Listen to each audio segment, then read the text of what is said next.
Hello, welcome to a second video already of this, let's call it podcast.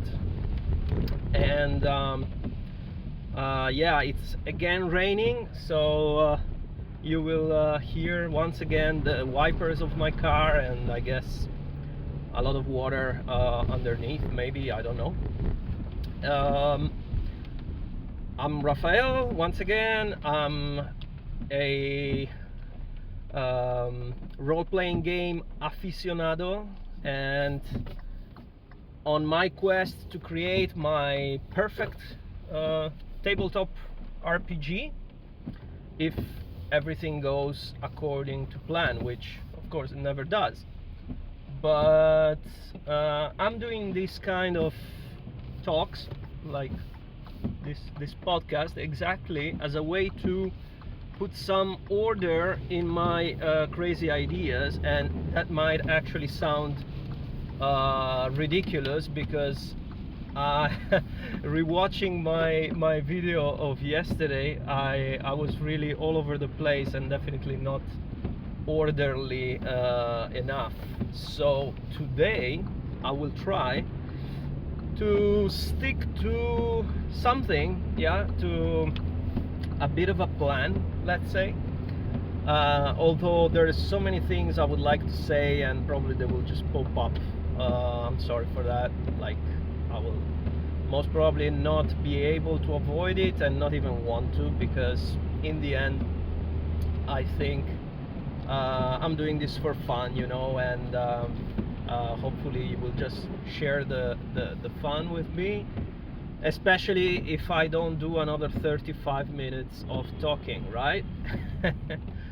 But yeah, another reminder for whoever starts from this video: I'm Italian, so that might explain a lot of things, mainly why I talk so much, for example. And oh wow, there's something incredible going on here, so yeah. Also, for those of you who might be wondering about this, I'm driving very safely, yeah. Yeah, like the phone is basically right on my dashboard, and where most navigators usually are. My car is quite old school, so it doesn't have any screen there. So instead of the screen which everybody has, I'll have the phone. And yeah, that said, okay, so basically the structure I was thinking about for this podcast is giving a bit of a theme to every episode, right? As it should be. And one way of doing this would be going post by post on my list of Medium articles, but that would be actually cramming too much stuff into every video, because every post is usually quite long, and usually is a list of things, because that's another thing that works in content creation, making lists. So yeah, for some videos I might do lists, but since this is more of a rambling, free, live, unedited monologue, I will actually try to stick to just one, and to stick also a bit to the order of my posts, I will just stick to the first item of the first post, of the first list in my first post, Not exactly, because in my first post I basically did the following. I provided a bit of context on why I was into creating a game, talked about, without going too much into D&D, but actually ending up doing so, saying basically what I like and what I don't like of RPGs in general, tabletop, of course. Yeah, to be clear, I'm not talking video games, although we will name some at some point. So yeah, actually the list I'm referring to is the list of, let's say, the first list of objectives that I put for the game myself. Yeah, here's a case of me actually getting distracted, not seeing a green, but there's so much traffic here that nobody cares. And yeah, what is the first point? Well, the first point is going to be a bit of a repetition of what I discussed yesterday, but at least I'm gonna stick only to it. And this is being kids friendly, or actually accessible to kids, I said. Yeah, the way I put it back then in the first post was yeah, it was this. Later on I kind of corrected it in another post where I actually list the actual 5 objectives. I said, so yeah, let's take this last version: playability for kids without excluding adults. So let's start. What do I mean? As I mentioned yesterday, the main point here is not making a super, bland thing that, never tries to get into spiky topics because, oh my god, think about the kids. It might at some point, make some concessions to this, let's say, concern, but it's not the main thing, because content is not the main thing of this game. Yeah, this game, I mean, it's a game, so it's a system. Yeah, I mean, it will have a setting, or let's say a hint of a setting, a default setting for the people who will be like, okay, but what should we, in which world should we play? If you don't want to decide, if you don't want to make it up yourself, I will give some hints through stories. I don't know if I mentioned this in the last video. However, as I said, the focus is not the content. It's not like that kind of role-playing game that is, thematic, like let's play in the world of, I don't know, Game of Thrones, or actually, yeah, Song of Ice and Fire. Or is it Fire and Ice? Oh my god, I feel so ignorant. I never read it, I never watched it. And you will be like, and you consider yourself a fan of fantasy? Yeah, I'm a bit atypical, yes. Sometimes, I swear, I don't watch or read things just not to be influenced by them. And I know I would love Game of Thrones, but that's exactly why I don't want to watch it, because I know that I would start creating stuff, thinking about it, and trying to get into that world. So I don't want to do it. It's at least for now. Well, for the past, I don't know how many years, because I've always been creating some kind of content, whether it's story, actual campaigns, or game systems. So big parenthesis, right?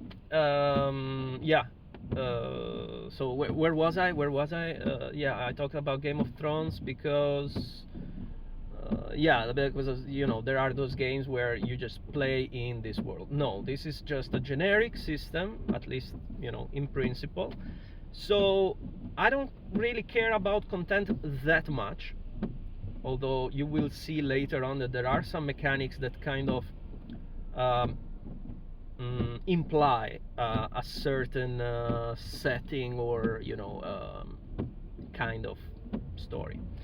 But staying more bird's eye view on the general gaming aspect, what I want and what I mean when I say increasing the playability for kids is basically much more related to the presentation and the learning curve, right?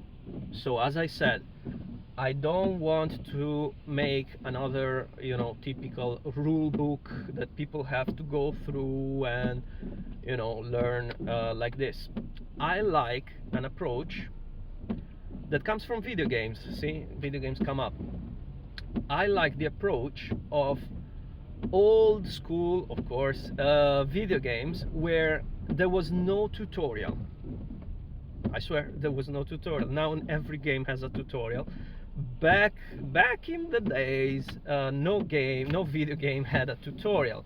And for example, if you consider one of the greatest games of all time, and it's not my opinion, this is established knowledge, Super Mario World, right? In Super Mario World, the first levels, I mean, you could jump on a square that on a cube that gave you a bit of a tutorial, but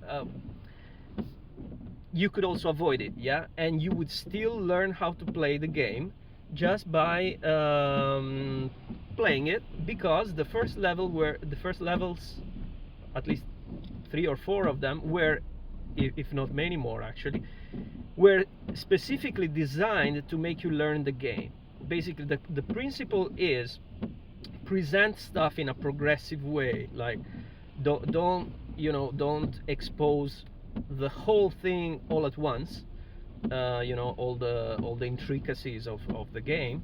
Just expose them little by little, make the player go through them little by little, so that the very act of playing will make you learn the game. This is quite obvious in theory. Many games work like this, but strangely, role-playing games have been, to my knowledge, have been kind of excluded from this, let's say, from this type of learning experience. Why? Because role-playing games have this particular thing about them, which is you can do whatever you want in them. It's like, again, speaking in terms of video games, it's like an open world video game where you can just live your alternative life and just do whatever you want, run around, talk to people, fight, whatever. So that's the problem, right? So how am I gonna do it? Well, I'll leave that again for another time. Right now I'm just gonna explain basically only what do I mean by making it playable for by kids. Yeah, I never know how to say it. Yeah, so one thing will be, learn as you play. To do that, yeah, I will say a bit of the how. I have this plan. I want to make a character sheet that at the same time acts a bit as a playmat and rule book at the same time. Basically, the character sheet will be most probably in a landscape format, not portrait, because I think that's the format that kids usually go for when they just take a piece of paper. I noticed that maybe because it simulates better our binocular field of vision. Yeah, I'm sorry for the videos being vertical. Yeah, my phone holder is like this. I will probably change it at some point. So since we see in a horizontal format, that's probably the most intuitive thing. And if it's a landscape format, it allows for a bit more, I don't know, like maybe it's just because when it's portrait we kind of see it, we kind of picture the page of a book or a list of things.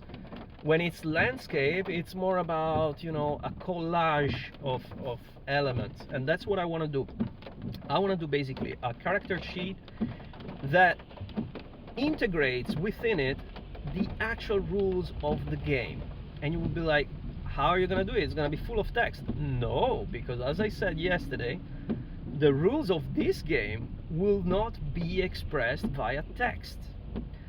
What will be expressed via text in the maybe rule book that I will make, or maybe a series of cards, who knows, will be the conventions the few conventions that you will need to know to read an emoji-based language aimed at expressing all the other rules.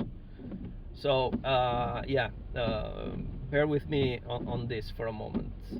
Emoji-based language. What do I mean? I want to quote, a bit of a story. I don't even know if it's true. It was something we were joking about with one of my cousins, also into role-playing games, by the way. We were talking about the Chinese language, you know, the Chinese alphabet, which is not an alphabet, because yeah, it's ideograms, right? So what happens, or what we were joking about was that the more you you put the same character or the same symbol within a character all together, and basically the more the concept expands in ways that you would not predict straight away. Like I don't remember how it went. It was actually a bit of a discriminatory joke, but basically yeah, I'm not gonna go there. I think I'm not gonna go there. I'll just tell you that basically the meaning of these symbols will not just, like, if you write 2 of them or 3 of them, it's not going to scale just linearly, right? In an emojis based language, what's gonna happen is that some of those symbols will represent the action. Some of those symbols might represent the subject, but mostly it will be implied because it will be the playing character. So basically what remains is the target, yeah, and what is actually being done or you know carried over to this target, right? So basically yeah, it's gonna be like one symbol, one emoji. It's gonna probably just refer to a single element of the game, right? 2 of them might be either, depending on which ones are they, a combination of 2 elements of the game, which would be a very common thing, and I'll explain also why. And 3 of them is already the description of a whole action, because you can do, you know, subject, verb, and complement. Or if the subject is implied, even better, because you can add a quality aspect. When it's 4, we're probably talking about a magical spell, or, you know, something very complex, because you will probably have 2 or 3 effects on an action, right? And I will never, my objective is to never go past 4. Why? Because I'm designing this stuff on Google Sheets, and I noticed that to make the scale of the thing make sense, and the whole thing readable in an optical sense, yeah, you gotta keep emojis quite big, and if you make 4 of them together quite big in anything but a square, then it's gonna be too much, basically. Like, and I'm working on a grid of squares just to make it more, to make it easier to format the whole thing.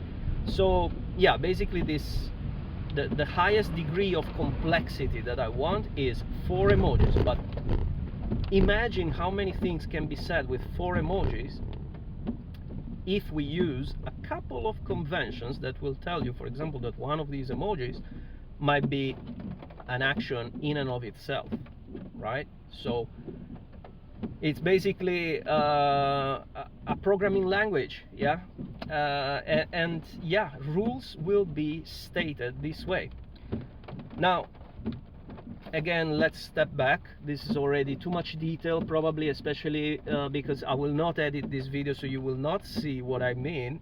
You will have to click on, you know, on links that I cannot add, because YouTube really doesn't trust beginners. So I cannot even add a link. Well, I might add it, you know, with some trick. Okay, so a step back. Let's get back to kids, yeah? Okay, so we're gonna make things easier to learn by making them graphical, by doing this kind of visual language instead of text, which is, I think, the biggest point, yeah, the biggest decrease of difficulty and increase of accessibility, I think. Of course, I'm not yet thinking about accessibility in the other meaning. I mean, for people with different abilities and disabilities. Of course, you know, it will need to be thought a bit about. But speaking of, briefly touching on what I said yesterday about the laziness of designers nowadays, you know, what I think is that the current, let me call it craze, about accessibility of, especially of websites, yeah, I mean, I'm working in IT and I see this all the time, is pretty much just a justification of laziness, because what they don't want to do is design two different versions. They want a single version that works for everyone. I don't subscribe to this. I think, you know, you just can't predict who's gonna use your product and what problems they might have.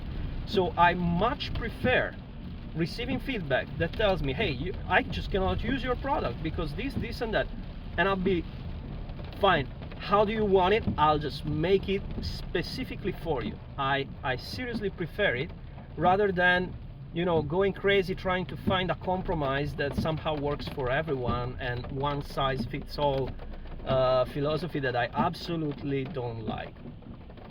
That said, this talks about the you know, visual language and everything, the fruition of the game, but as I said, the content I'm not really touching. There will be, of course, some content, and it will be, I think it will be a mix, yeah? There will be content that is mostly aimed at younger kids, content that is mostly aimed at older kids. Why? Because, again, I cannot make one size fits all.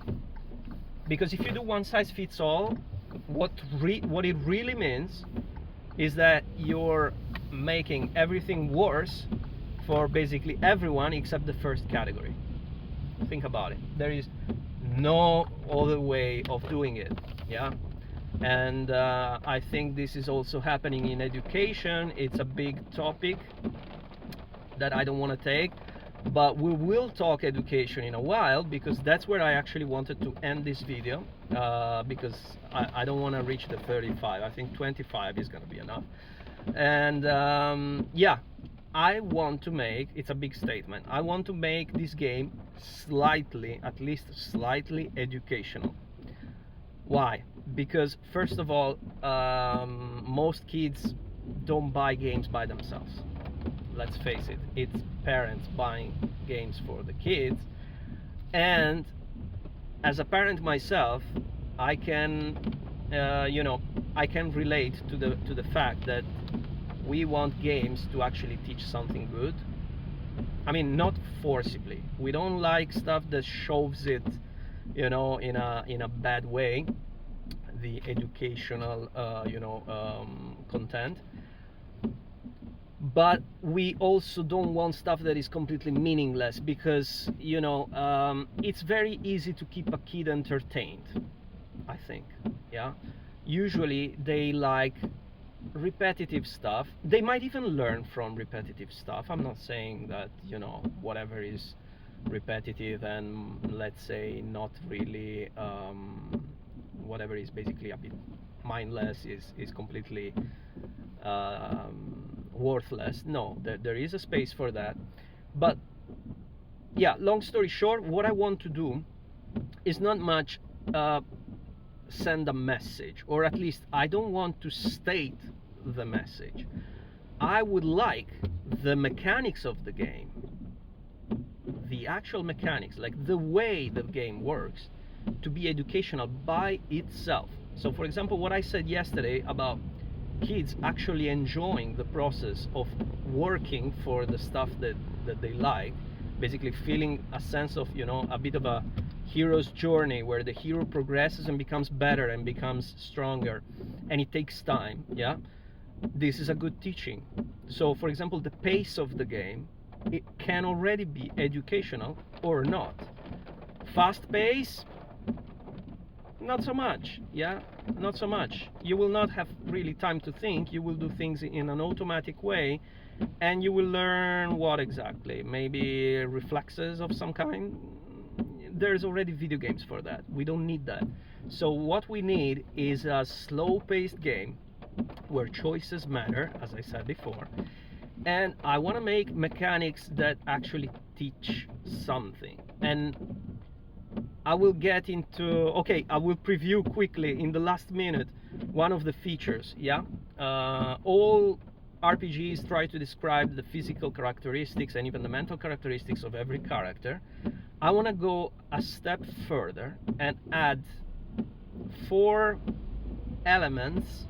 They are actually based on the 4 elements that are actually, as of now, called spirit animals.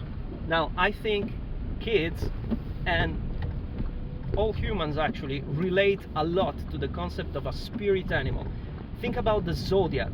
It's basically a collection of spirit animals that we kind of identify with, and each one is what? It's a collection of characteristics that kind of defines that archetype, which then becomes a shortcut for a lot of different concepts that kind of resonate together into a single identity.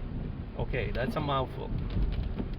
I will make only 4 of these, you know, based on fire, earth, air, and water.